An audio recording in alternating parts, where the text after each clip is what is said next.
themselves. Each is girt with a girdle of bark, and carries a wooden sword and a trumpet of willow bark. The king wears a robe of tree bark adorned with flowers. On his head is a crown of bark decked with flowers and branches. His feet are wound about with ferns, a mask hides his face, and for a sceptre he has a hawthorn switch in his hand.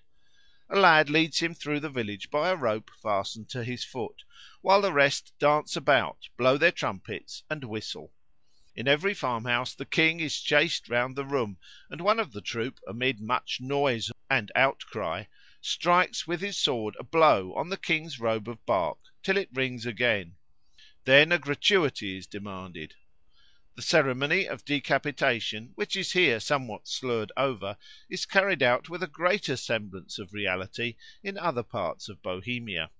Thus in some villages of the Königgrätz district on Whit Monday the girls assemble under one lime tree and the young men under another, all dressed in their best and tricked out with ribbons.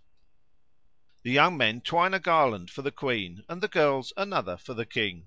When they have chosen the king and queen, they all go in procession two and two to the alehouse, from the balcony of which the crier proclaims the names of the king and queen. Both are then invested with the insignia of their office, and are crowned with the garlands, while the music plays up. Then some one gets on a bench and accuses the king of various offences, such as ill treating the cattle. The king appeals to witnesses, and a trial ensues, at the close of which the judge, who carries a white wand as his badge of office, pronounces a verdict of "guilty" or "not guilty." If the verdict is "guilty," the judge breaks his wand, and the king kneels on a white cloth; all heads are bared, and a soldier sets 3 or 4 hats, one above the other, on his Majesty's head. The judge then pronounces the word "guilty" thrice in a loud voice, and orders the crier to behead the king. The crier obeys by striking off the king's hats with his wooden sword. But perhaps for our purposes the most instructive of these mimic executions is the following Bohemian one. In some places of the Pilsen district (Bohemia), on Whit Monday, the king is dressed in bark, ornamented with flowers and ribbons. He wears a crown of gilt paper and rides a horse, which is also decked with flowers.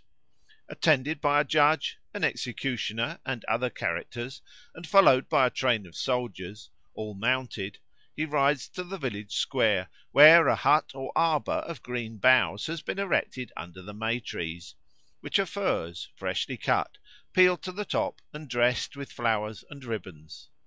After the dames and maidens of the village have been criticised, and a frog beheaded, the cavalcade rides to a place previously determined upon in a straight broad street. Here they draw up 2 lines, and the king takes to flight. He is given a short start, and rides off at full speed, pursued by the whole troop. If they fail to catch him, he remains king for another year, and his companions must pay his score at the alehouse in the evening. But if they overtake him and catch him, he is scourged with hazel rods, and beaten with wooden swords, and compelled to dismount. Then the executioner asks, "Shall I behead this king?" The answer is given, "Behead him!" The executioner brandishes his axe, and with the words, "1, 2, 3, let the king headless be," he strikes off the king's crown. Amid the loud cries of the bystanders the king sinks to the ground. Then he is laid on a bier and carried to the nearest farmhouse.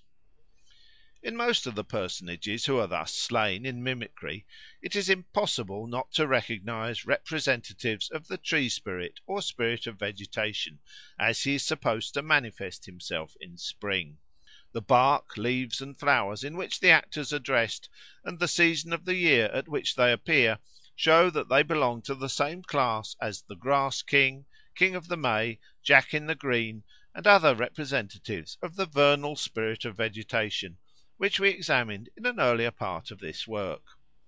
As if to remove any possible doubt on this head, we find that in 2 cases these slain men are brought into direct connexion with May trees, which are the impersonal, as the May King, Grass King, and so forth, are the personal representatives of the tree spirit.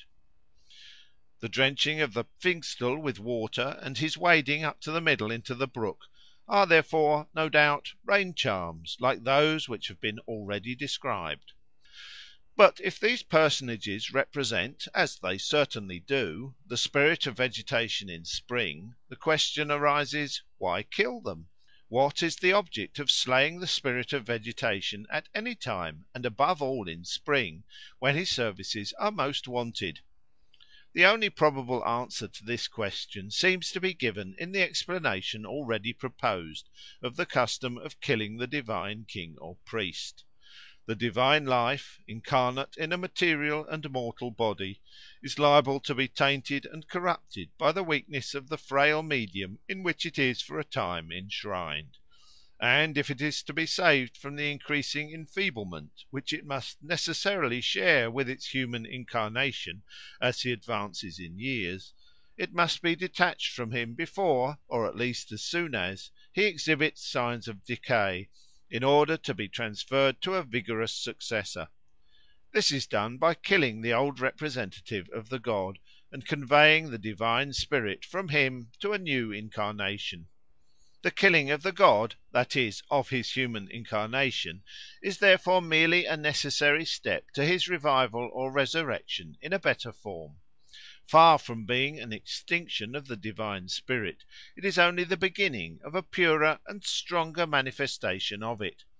If this explanation holds good of the custom of killing divine kings and priests in general, it is still more obviously applicable to the custom of annually killing the representative of the tree spirit or spirit of vegetation in spring.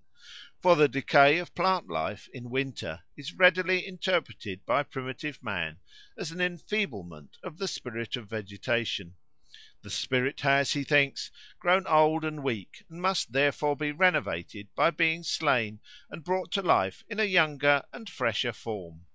Thus the killing of the representative of the tree spirit in spring is regarded as a means to promote and quicken the growth of vegetation. For the killing of the tree spirit is associated always, we must suppose, implicitly and sometimes explicitly also, with a revival or resurrection of him in a more youthful and vigorous form. So in the Saxon and Thüringen custom, after the wild man has been shot, he is brought to life again by a doctor; and in the Wurmningen ceremony there figures a Dr. Ironbeard, who probably once played a similar part. Certainly in another spring ceremony, which will be described presently, Dr. Ironbeard pretends to restore a dead man to life. But of this revival or resurrection of the god we shall have more to say anon. The points of similarity between these North European personages and the subject of our enquiry, the King of the Wood or priest of Nemi, are sufficiently striking. In these northern maskers we see kings, whose dress of bark and leaves, along with the hut of green boughs and the fir trees under which they hold their court, proclaim them unmistakably as, like their Italian counterpart, kings of the wood. Like him they die a violent death, but like him they may escape from it for a time by their bodily strength and agility.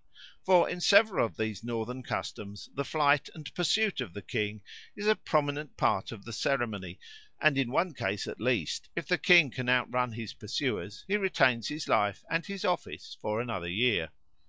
In this last case the king in fact holds office on condition of running for his life once a year, just as the king of Calicut in later times held office on condition of defending his life against all comers once every 12 years, and just as the priest of Nemi held office on condition of defending himself against any assault at any time.